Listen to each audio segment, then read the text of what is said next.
তো হ্যালো বন্ধুরা, তো এই যে দেখতে পাচ্ছ আমার মেয়েকে আজ আমি রাধা সাজিয়েছি।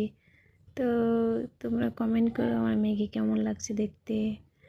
আরও মানে সাজার জন্য ভীষণ এক্সাইটেড ছিল জানেন, মানে এত ফুর্তি আর কোনো বলার নেই। আজ দেখতে পাচ্ছ সাজুগুজু হয়ে কী সুন্দর, আমি যেমনি বলতে সেই রকম ফটোশ্যুট করছে, আবার যেমনি ঘুরতে বলছে সেরকম ঘুরছে। মানে আমি ভিডিও করছি, ফটো তুলছি, আমি যেরকমটা বলছি ওই এরকমটাই করছে।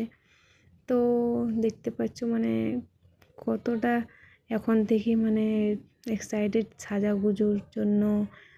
এই মানে মেকআপ করা তো বললো না, মেকআপ করতে অনেক পছন্দ করে। আর যদি মেকআপের সময় সব রেখে দিই না, ও নিজেই মেকআপ করে বসে থাকে। তো দেখতে পাচ্ছ, তো কমেন্ট করো বন্ধুরা আমার মেয়েকে আজ কেমন লাগছে। তো এই যে কি সুন্দর সুন্দর ফটো পোজ দিচ্ছে আর কি। তো এখানে ভিডিওটা শেষ করছি। তো টাটা বন্ধুরা।